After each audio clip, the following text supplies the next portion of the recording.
विस्टोरिया bond and sword season 2 के part 2 में आपका स्वागत है। लास्ट पार्ट के एंड में मागिया वेंडर ने बैरियर को कास्ट किया था। तभी आसमान से मॉन्स्टर्स की बारिश होने लगी थी और एक मॉन्स्टर ने मेज स्लेयर वेपन से फायर फैक्शन के मेंबर रॉज हॉलैंड को काट दिया था। अब दूसरे फैक्शंस के मेंबर ये देखकर भागने लगे थे। क्लेरी समझ चुकी थी वो मैजिक को न्यूट्रलाइज कर रहा था। मॉन्स्टर्स उसके गार्डियंस को भी मार चुके थे। वो मेज स्लेयर वेपन को पहचान चुकी थी। सीन प्रिंसिपल पे आता है, उन तक सारी खबर पहुंच चुकी थी। वो सोच रही थी एक मेज स्लेयर फिन ने मुझे दिया था, तो क्या इसका मतलब प्रैक्सिस में जो हमारा एनिमी था उसने एक से ज्यादा वेपन बनवाए थे और मॉन्स्टर्स स्कूल की दीवार को तोड़कर अंदर आने लगे थे। उनको समझ आ चुका था सिटी में जो हमला हुआ वो बस ध्यान भटकाने के लिए था। उनका असली टारगेट तो मागिया वेंडर है। टावर पे लॉगवेल कैरियोट से कहता है मागिया वेंडर को बैटल में उतरना पड़ेगा, नहीं तो बहुत सारे लोग मारे जाएंगे। ओल्ड किंग कहता है चुप रहो वरना तुम्हारी आंखों की तरह तुम्हारी सांस भी बंद कर दूंगा। जियो कहता है तो आप क्या चाहते हो, हम बस ऐसे ही देखते रहे। ओल्ड मैन कहता है हाँ, मैं किसी भी मागिया वेंडर को यहाँ से जाने नहीं देना चाहता।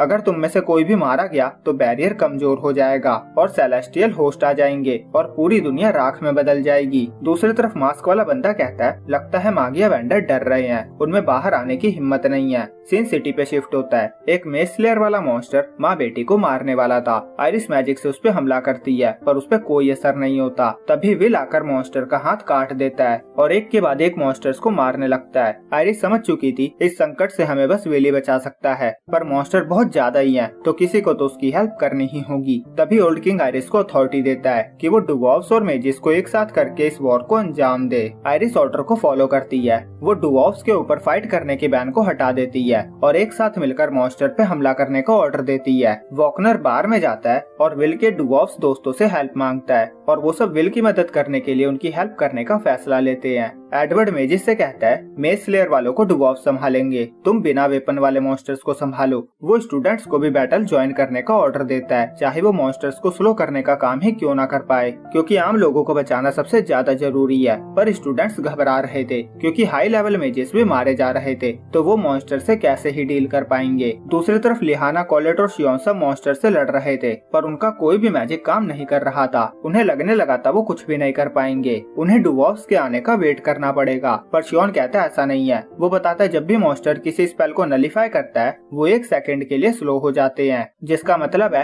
एक पॉइंट ऐसा भी होगा जब वो मारे जाएंगे। बस उन्हें लगातार हमला करते रहना होगा और फिर सब मैजिक से कंटिन्यूस हमला करने लगते हैं। अब बिना वेपन वाले मॉन्स्टर्स मेज स्लेयर वालों के लिए शील्ड का काम कर रहे थे। वो उनके आगे रहकर खुद पे हमला ले रहे थे। शियोन कॉलेट को सिग्नल देता है और कॉलेट मागिया वेंडर के स्टैचू को गिरा देती है और बहुत सारे मॉन्स्टर्स उसके नीचे आकर मारे जाते हैं। सबको रियलाइज हो चुका था वो फिजिकल चीजों को न्यूट्रलाइज नहीं कर सकते। वो अर्थ टाइप वाले मेजिस को पत्थर और मिट्टी यूज करने को कहता है। क्लेरी इस बार के ग्रेजुएट स्टूडेंट्स की फाइटिंग स्किल से इम्प्रेस हो चुकी थी और कुछ मेजिस को डुवॉर्फ्स के साथ फाइट करने में शर्म आ रही थी, पर क्योंकि वो सब एक ही चीज के लिए फाइट कर रहे थे जो कि है मागिया वेंडर्स के घर को बचाना, तो वो एक साथ लड़ने को तैयार हो जाते हैं। धीरे धीरे ऐसा लगने लगा था अब जीत उनके हाथों में है। विल लगातार मॉन्स्टर्स को काटे जा रहा था। तभी एक मैजिकल गेट ओपन होता है और उससे एक अलग ही मॉन्स्टर निकलता है। वो विल को एक जोरदार मुक्का मारता है। विल दीवार तोड़ता हुआ बिल्डिंग में घुस जाता है। सीन फिन पे आता है। वो एक बंदे को मारकर उससे पूछ रहा था उसी ने मेज स्लेयर वेपन बनाया था ना, वो जो भी जानता है सब बता दे। पर वो बंदा कहता है तुम लेट हो गए हो, तुम्हें डंजन की गहराइयों में लाना तो हमारा प्लान था, अभी तक तो ऊपर सब तबाह हो चुका होगा। सीन वापस विल पे आता है। उसके मुंह से खून आ रहा था। वो जैसे ही उठता है वो मॉन्स्टर फिर उस पे कूद पड़ता है और ऐसा मारता है कि विल बिल्डिंग तोड़ता हुआ दूसरी तरफ जा गिरता है, पर किसी तरह वो बिल्डिंग में तलवार लगाकर आराम से नीचे आ जाता है, जिससे उसे ज्यादा चोट नहीं लगती। उसे लगने लगा था ये मॉन्स्टर ग्रैंड ड्यूक से भी स्ट्रॉन्ग है और क्लेरी से हमें पता चलता है ये मॉन्स्टर 40वें फ्लोर का है, जिसे कई सारे मागिया वेंडर्स को मारने के नाम से जाना जाता है, पर एक्चुअल में इसका नाम है देवेंद्र। हाँ गाइस, हमारे इंडियन के हिसाब से तो इसे यही पढ़ेंगे, बाकी जापान वाले से क्या पढ़ेंगे ये आप एनिमे में देख लेना। सरकटा और मास्क वाले को भी इसे यहाँ तक लाने में 50 लोगों की कुर्बानी देनी पड़ी थी। विल सोच रहा था अगर मैं इसके अटैक को डॉज भी कर लूं तो भी उसके इम्पैक्ट से मैं कागज की तरह हवा में उड़ जाऊंगा, इसे मैं सामने से फेस नहीं कर सकता। और देवेंद्र के सामने 2 और मेजिस थे, वो उन्हें मारने वाला था, पर विल अपनी तलवार से उसकी तलवार को ब्लॉक कर देता है और उन्हें भागने को कहता है। देवेंद्र उसे पंच मारकर हवा में उड़ा देता है और उसकी स्पीड मानो गोकू के अल्ट्रा इंस्टिंक्ट जैसी थी। वो उड़ते हुए विल के पीछे आकर उसे जमीन में स्मैश कर देता है और उसे काटने ही वाला होता है। तभी डॉनन आ जाता है और उसके सभी डुवॉर्फ साथी ने देवेंद्र को घेर लिया था।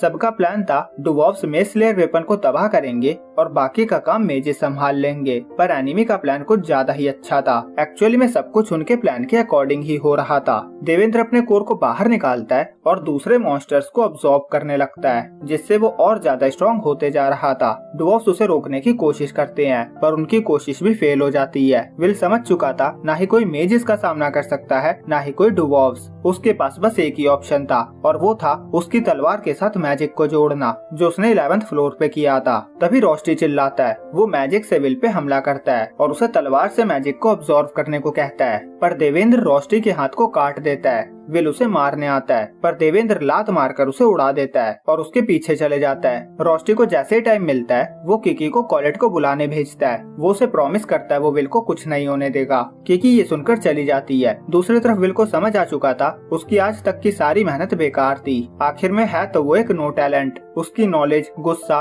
ट्रेनिंग सब कुछ बेकार था। इस सच को नहीं बदला जा सकता कि वो देवेंद्र से नहीं जीत सकता। ये पूरी तरह एक तरफा लड़ाई थी जिसमें वो पिटे जा रहा था। देवेंद्र उसे मारने ही वाला था, तभी विल को किसी मैजिक से हिट होता है और वो हवा में उड़ा हुआ होता है, और मैजिक करके उसे बचाने वाला रोस्टी था। उसने विल के लिए खुद को कुर्बान कर दिया था। वो वहीं पे मारा जाता है। विल गुस्से से पागल हो रहा था, पर वॉकनर अपने बीस्ट पे जबरदस्ती उसे वहाँ से ले जाता है। टावर पे जियो अब और नहीं सह सकता था। वो और लोगों को मरता हुआ नहीं देख सकता था। वो बैटल में जाने लगता है। कैरियोट उसे रोकता है। वो कहता है तुमने ओल्ड किंग की बात नहीं सुनी। अगर बैरियर कमजोर पड़ा तो सेलेस्टियल होस्ट आ जाएंगे और हमारी दुनिया तबाह हो जाएगी, और अभी हम सबकी मैजिकल पावर रिचार्ज भी नहीं हुई है। अगर हम अभी वहाँ गए तो हम भी मारे जाएंगे। प्लीज वापस बैठ जाओ। जियो कहता है अगर ये टाइटल मुझे कायर बनाता है तो मुझे ये नहीं चाहिए। कैरियोट कहता है मान जाओ, नहीं तो मुझे जबरदस्ती तुम्हें रोकना होगा। एलेनोर की साथी कहती है आप क्या करना चाहती हो? क्या आप भी बैटल में जाना चाहती हो? एलेनोर कहती है पागल हो क्या? ये मेजिस का घर है, मैं बस यहाँ बैठकर तमाशा देखूंगी। अल्फारिया की साथी कहती है वो सब और नहीं टिक पाएंगे, इस तरह सब मारे जाएंगे। अल्फारिया ओल्ड किंग से कहती है अपना ऑर्डर वापस लो, पर वो कहता है मैं इरादा कर चुका हूँ, जाकर बैठ जाओ।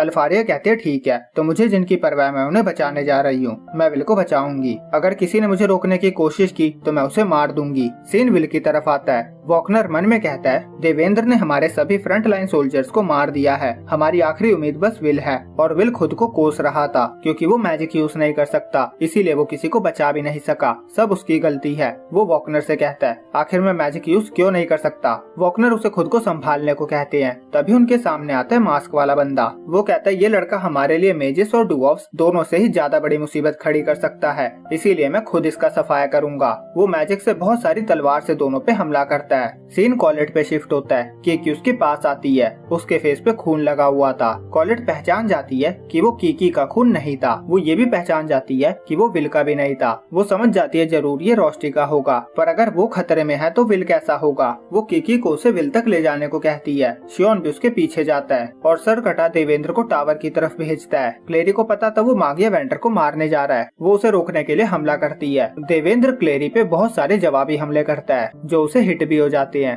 पर वो मरी या बची इसका हमारे पास कोई जवाब नहीं है, क्योंकि हिट होते ही सीन एडवर्ड पे चले जाता है। उसने भी क्लेरी पे हिट होते हुए देख लिया था। वो डुवर्स को सुसाइड का ऑर्डर देता है। वो उन्हें सेंटर पे जाने को कहता है जहाँ पे टावर था, और वहाँ जाके देवेंद्र के मेज स्लेयर को तबाह करने को कहता है। बार की ओनर कहती है तुम पागल हो गए हो क्या? हम अभी तक तुम्हारे मेजेस को बचाने में लगे हुए थे। हमारे कितने सारे साथी मारे गए और अब तुम बचे हुए को भी मरने जाने को कह रहे हो। एडवर्ड कहता है हाँ। तभी एक मॉन्स्टर उस लेडी को मारने वाला होता है, पर एडवर्ड जान पे खेलकर उसे बचा लेता है। और उसके पूछने पे वो कहता है उसने उसे बचाया क्योंकि उसकी लाइफ ज्यादा जरूरी है। अभी वो ऐसे मॉन्स्टर से फाइट कर रहे हैं जिन पे मैजिक का असर नहीं हो रहा है। ऐसे में डुवर्फ्स ज्यादा यूजफुल है, इसीलिए वो उन्हें बचाने के लिए खुद को सैक्रिफाइस करने को भी तैयार है। लेडी एडवर्ड की बात मान लेती है और सबको सेंटर पे जाने को कहती है। दूसरी तरफ कॉलेट और शियोन का सामना देवेंद्र से हो चुका था। शियोन कॉलेट को भागने को कहता है। सीन स्कूल में आता है। आयरिस सिटी से प्रिंसिपल को रिपोर्ट देती है एडवर्ड इंजर्ड है। वॉकनर के साथ कांटेक्ट टूट चुका है।